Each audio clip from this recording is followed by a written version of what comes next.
You're right, this book's called The Return of George Washington, and it deals with a period in Washington's life. But how does it fit with the other things I write? As you notice, I'm primarily a historian of science. Most of my works are in history of science. My forthcoming books are in that sort of same area.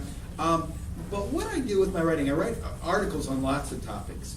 But with my writings, and if you want to notice a comparison, connection, is I tend to fill gaps in what other people haven't written about. There are lots of great writers who can take a topic that has already been written many, many times and tell it again, and maybe tell it better and get a best-selling book. I mean, you think of somebody like David McCullum and his works on John Adams, as if we didn't know what he was writing, and yet he told it so well, people wanted to read it. Ron Chernow did the same thing with George Washington and brought out a new biography of George Washington. It was a bestseller, and it was a great book. These are just historians who do this. And I tend, maybe because I'm not quite that confident, I love to do archival research myself. I love to just bury myself in the archives. And I also, I guess I'm not that confident. I think I'm a good writer, but don't want to take a topic that's already been written. So what I tend to do is I tend to take for gaps in the writing. And since I've taught American history for a long time, I can see those gaps. I've taught history of science a long time too, and some of them interrelate from my history of science, some from my teaching of American history. That's what my Scopes book was about. The Scopes book was that when I'd written that book on John Scopes, it's changed now somewhat, but when I wrote my book on John Scopes, the one that you mentioned won the Pulitzer Prize, no historian had ever written a book about the Scopes trial. There had been books. There had been books by a science fiction writer once wrote a book about it. It was good. A journalist, 6 Days Forever, Ray Ginger, had written a book. But no historian, and that meant nobody had gone back into the archival research and bring the techniques and the methods of a historian to figuring out what happened, the way a historian would look at it. It didn't mean, of course, Inherit the Wind is a great, great play. I got to be good friends with Bob Lee and Jerry Lawrence, who were the writers of that play. It's a great play, but it's not really about the Scopes trial. It's really about what you were talking about earlier. It's really about, it's about McCarthyism. It's attack on McCarthyism. Doesn't make it less of a great play. But I could go back and try to parse out the story. And I did the same thing with the book on the Galapagos. Everybody talks about Darwin and the Galapagos. Well, no one talks about the other science. Why did Darwin go to the Galapagos? Did he discover it? Well, no, he didn't discover it. It was already a hotbed of science before he went there because it produced so many strange animals and plants. Plants and animals found nowhere else in the world because it was the largest area of land, other than in the polar regions. It was the largest area of land in the world ever discovered by Europe, first by Europeans. And therefore the native plants and animals were still in the Galapagos, where every place else, even Hawaii or someplace like that, the Polynesians had been there and brought their pigs and their animals and basically messed up the local flora and fauna. And so when the Galapagos were discovered, humans had never been there. Mammals had never been there, except bats or flying mammals. No land mammals had been there. Well, and of course sea mammals had been there, things like whales swam around it and things like seals. But no land mammals so they could see a totally different environment there, totally different plants and animals. And it further, well before Darwin, it further pushed the questioning about the creation story. Because you see the Galapagos and you simply can't believe that, why all these, even though the islands are very similar to other islands, why all these totally unique types of birds and animals? What did God just decide on this one island on the sixth day to create a whole bunch of special animals? It just didn't make any sense. And all these animals couldn't have gotten there if they were from an ark. It challenged the creation story 200 years before Darwin. So when Darwin went there, he had his eyes wide open. He knew it was a world-famous challenge to creationism long before Darwin got there. And that's one reason he insisted on having the Beagle stop there. So I could tell that story by looking at science in the Galapagos Islands. I had a book on the 1800 election because, oddly enough, despite how important the 1800 election was for transforming American politics, basically the birth of the two-party system, There were books about the development of the two-party system. There were some wonderful books about the development of the two-party system. And they would always close with the 1800 election, but they wouldn't analyze the 1800 election in the same way that, say, Teddy White analyzed the 1960 election in Making a President in 1960. So I used the 18th election of that book, Teddy White's book on Making a President, as my model and went through just the election, and suddenly, well, the New Yorker said it was the best book ever written on the 1800 election. You could see what happened. You could see, and it was truly a battle of science and religion, with Jefferson being the candidate of science and Adams, even though Adams was really no more religious than Jefferson, being presented as the candidate of religion. And the science in Antarctica, the book I was here last for, was a similar sort of story that people write all the time about Shackleton's expedition, the one that totally failed, the one that he got caught in the ice and he had that wonderful trip out. It's an incredible story. People write about Amundsen and Scott getting to the South Pole, but they don't talk about the context. They don't talk about the science going on. And I found by looking at the science in the Antarctic expeditions back at that time, and National Science Foundation supported my research to go down there and spend quite a bit of time trying to figure out what scientific work was done by scientists. They had some Royal Society caliber scientists on those expeditions, and they weren't having anything to do with going to the pole. They were off doing research. And it turns out their research is the foundation. It's still used. It's the foundational research for all the work we do now in the South Pole. They basically discovered global warming. They discovered things like the emperor penguins, how they hatched in the winter. They discovered, made incredible discoveries on how the global climate works and how the oceans work. And they discovered that the Southern Sea is really the foundational ocean for the whole world, and that the Indian Ocean and the Pacific Ocean and the Atlantic Ocean are really bays out of the Southern Ocean. The Southern Ocean is a great one that goes all the way around down below, and that all those are governed by the Southern Ocean, and that the world's climate is governed by that great mass of ice. 96% of all the world's fresh water is frozen at the South Pole. Is in the 96% of all the fresh water in the world is frozen in mass. Over 2.5 miles thick in Antarctica. They discovered all that, and it had nothing to do with getting to the South Pole. And they went through trials as great as any that were gone through by Scott and Amundsen and Shackleton. And I got to tell their stories. And those were stories of scientific discovery. They taught us that this world, for the first time, that there is a global ecosystem, that the whole world is an interconnected ecosystem. Nobody thought that way before. Before that, they thought of maybe the Atlantic, if they were broad-minded. Usually they thought of local ecology. But they learned that we have a global ecology, and then going back there, that is because that governs the whole world's environment. And if that gets messed up, it's going to mess up all of our world. Mess up, global warming, which is happening, and you can see it down there. It's going to change the world for us. Now, it will ruin the world? No, the world will just change. The world's great. The world is beyond us. But it might be a world that is not very conducive to us or to the species that are here now. They will evolve unless we do something crazy, like with either genetically engineered diseases or something like that. Unless we mess it up in some other way, it's a balancing effect.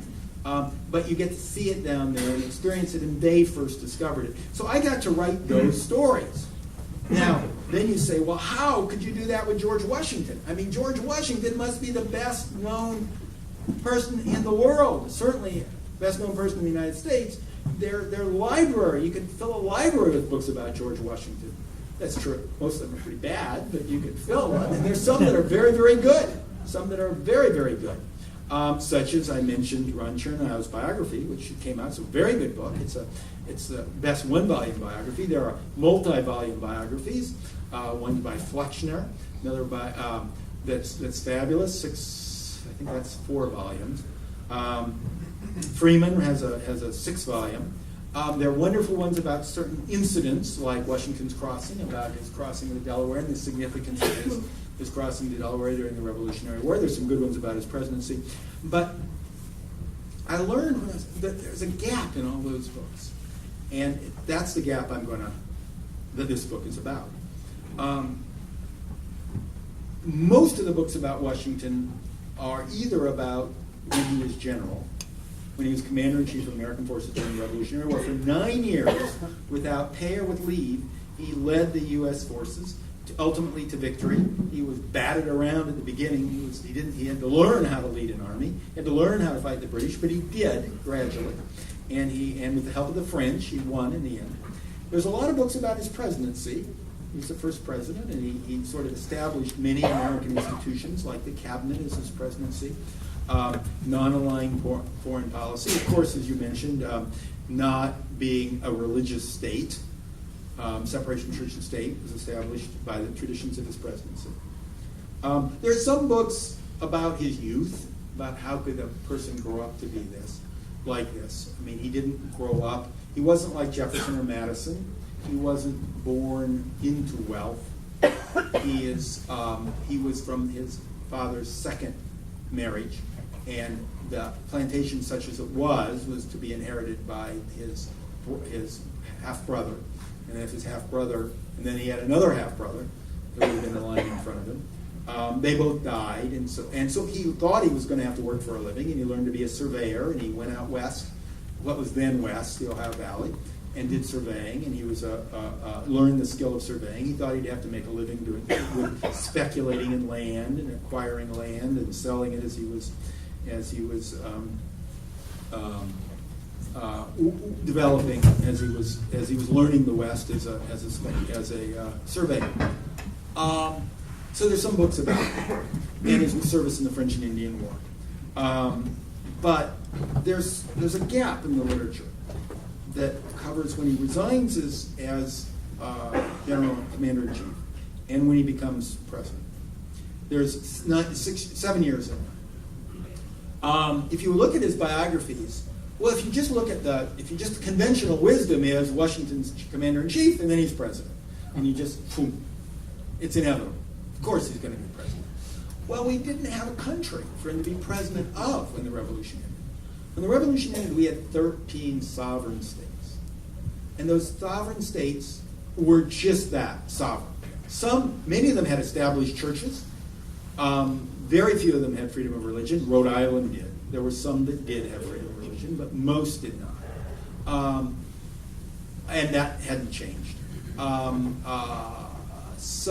It was a capital offense to not be, they were still killing Quakers in Massachusetts, and they were still prohibiting anyone from having a mass, and it was a crime to be a priest, and in most states it was illegal to be an atheist or an agnostic. Well, they wouldn't have called them agnostics, they'd call them an atheist. It was a crime to be that in many states, New York, for example, other states. The only place that was really comfortable to be an atheist would have been Rhode Island, really comfortable. Other states would have tolerated it, but most states wouldn't. They were all going off in their own way. The central government, such as it was called the Articles of Confederation, and that created a central League of Friendship. That's actually the term they use, League of Friendship. That was about as strong as the United Nations is today. Each state could send as many delegates as they wanted, but each state would just get one vote. To make any change, it required a unanimous consent of all the states. And no state was going to do that. They never could get any change made in the structure. It didn't have the power to tax. It didn't have any power to command individuals in any way. Couldn't command individuals. It couldn't command states. It could just ask them. It could ask them for a requisition. It could ask them to do things. It didn't control interstate commerce or interstate commerce. So naturally, each of the states set up tariff barriers against each other. And each tried to after the war was over, eke out its own survival. Of course, we all know Darwinian evolution. Who do you compete against? You compete against your neighbors. You you compete against your brothers. I mean, you compete against your own species. You don't compete against other species. And so these states were competing against other states, and so they were fighting with each other. So New York was basically, they had the harbor, so they were exporting their taxes to Connecticut and New Jersey to get their goods to market, hurting the whole. There was no national market economy that could flourish and create a prosperous union. But even worse than that, they couldn't have an army, and because they hadn't paid the Americans. During the Revolution, they didn't pay them for the last 3 years. Getting paid. Because they didn't have any ability to raise any money. Sometimes the states paid their own troops that were serving. And so, when the war ended, the treaty gave America, the United States, everything to the Mississippi River. But that was filled with Native Americans that had been traditionally trading with the British at a variety of forts like Detroit, other forts. And the British never left those forts. They kept working with the Native Americans with fur trading. The British had closed the frontier, everything west of the Appalachians, to settlement before the Revolution in Proclamation of 1767, I think it was, which is one of the things that led to the Revolution, because Americans, by that I mean the white Europeans living on the eastern seaboard, all of them, Washington included, Franklin, you name them, believed that their future was on the frontier. They all believed that what made America different, what made America special, what made America a land of opportunity, was that people could always go west and acquire new land and make a life for themselves. If they were poor, if they were working class, they could get away from the established, just like y'all. That's what Los Angeles is all about, of course.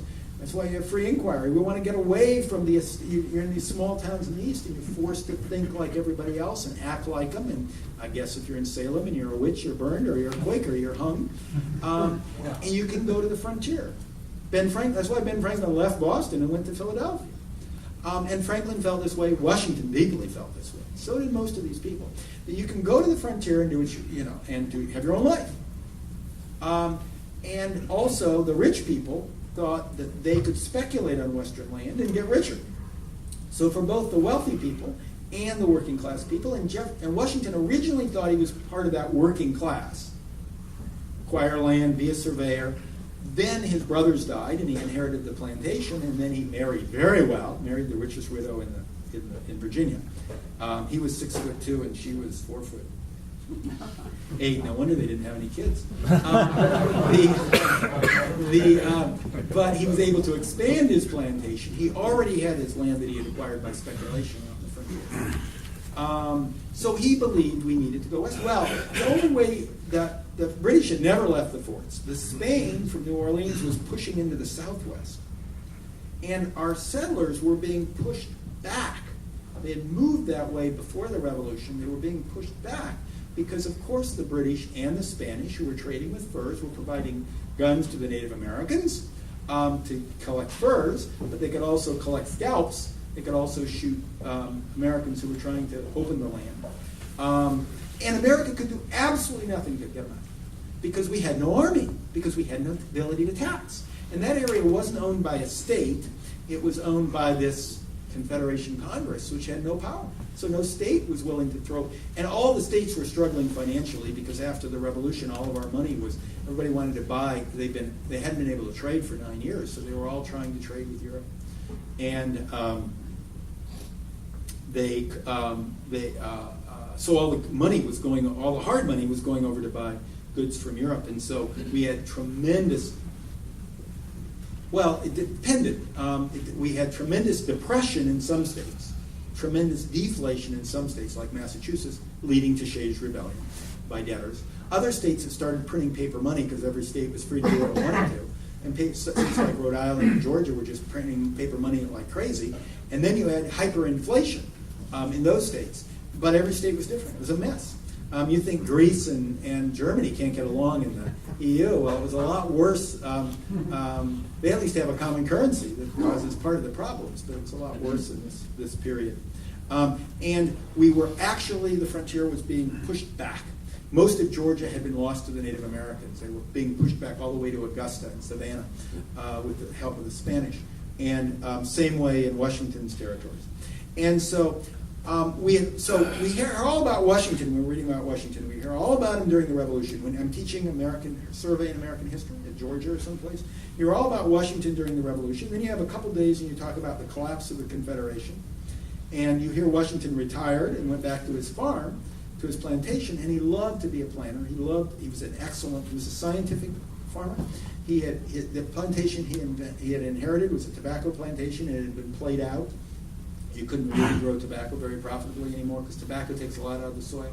So he studied up and he totally reinvented his plantation. He used fertilizers. He would catch enormous amounts of fish and put them in. He would rotate crops. He shifted to grains. And when he was running the plantation, when somebody was watching it, he could make money. He opened the largest whiskey distillery in the New World to process his grain. It's terrible stuff. They still make it. It's absolutely terrible stuff. But it sold a big profit. Incredible profit. Made more money from his whiskey distillery than from anything. Terrible stuff. It's just like moonshine. You can go there and pay a lot of money to buy it if you want, because they still make it the old way. I helped them out because I had the pleasure of having a residency. I was the first fellow at the George Washington Library there, and so I got to spend a year in Mount Vernon. I came and went, but I had an apartment right on the grounds, and so I could walk all around the place. After the tours, before the tours come in the morning and after they leave at night. And so I could really get a feel for this person and study what he was doing, because he disappears and then he reappears as president, and you wonder, what is Washington doing? He spent 9 years without pay or leave during the Revolution. In grave danger in some of these battles. Toughening it out at Valley Forge and at Morristown, which was even worse. He was very close to his men. He was very close to especially his officers' corps. He never went into battle without hearing all of their ideas. He was that sort of a leader. He was a political general. It had to be to pull those warring states together and to deal with the French. And that way, he was more like an Eisenhower than a Patton. Eisenhower, who got during during World War II, Eisenhower getting de Gaulle and Churchill and Montgomery and Patton to all work on the same team. I mean, that's tough. Imagine if MacArthur had been given that job; it would have been a disaster. And Washington was more like an Eisenhower than he was a MacArthur. He listened. He always listened. Compromised. Tried to get all the advice. And so he was back there. What was he, just sitting back there at the plantation?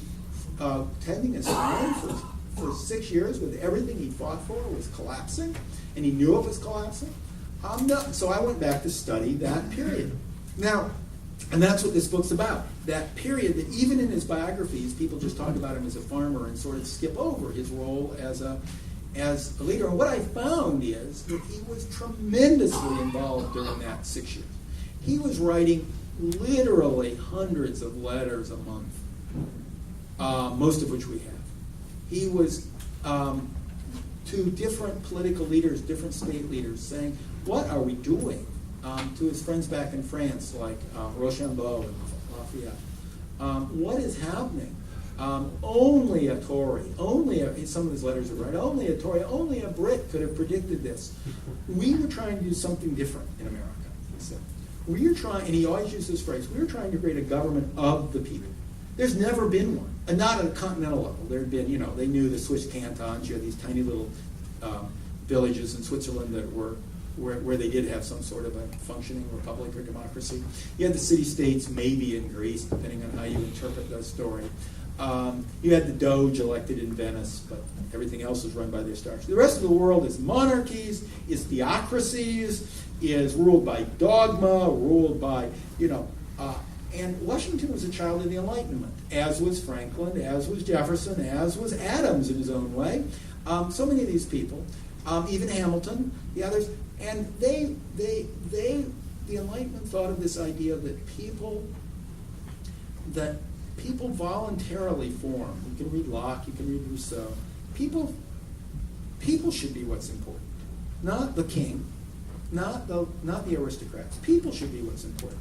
How do we have a government of the people? Now, Lincoln later added by the people and for the people. Washington didn't say those, but he always wrote, we're trying something new under the sun. That was a phrase they used. That's on the, of course, the back of our $1 bills. something new under the sun. It's in Latin there, but it was the motto of the country. This is something new under the sun. They had that perception. Government of the people, where the leaders would be called by the people, rule. And it was all collapsing. And Washington would write these letters. He's pleading, how about a Tory or a Brit? This is just what they said. They said it could never work.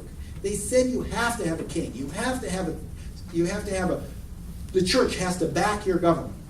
You can't have separation of church and state because you can't have an effective government unless you coerce the people through religion and get the religion behind it. So you had this where the bishops worked closely with the kings, or you just had a theocracy of some sort. You had those in some places. You had a military rule.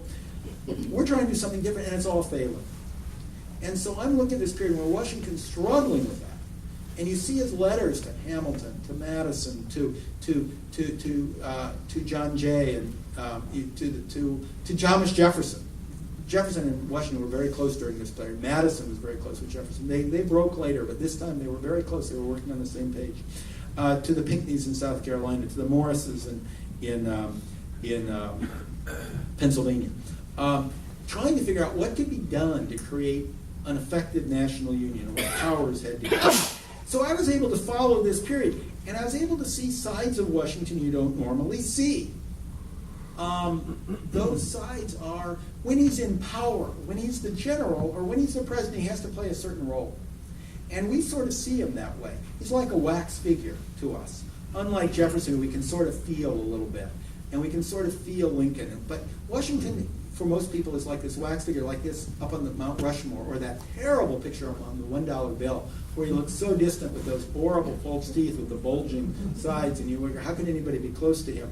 But this is a period when he's out of power, when he's on his plantation, which he loves, where he's going to the frontier to visit his frontier properties, and he can be like a kid again, like he was when he was a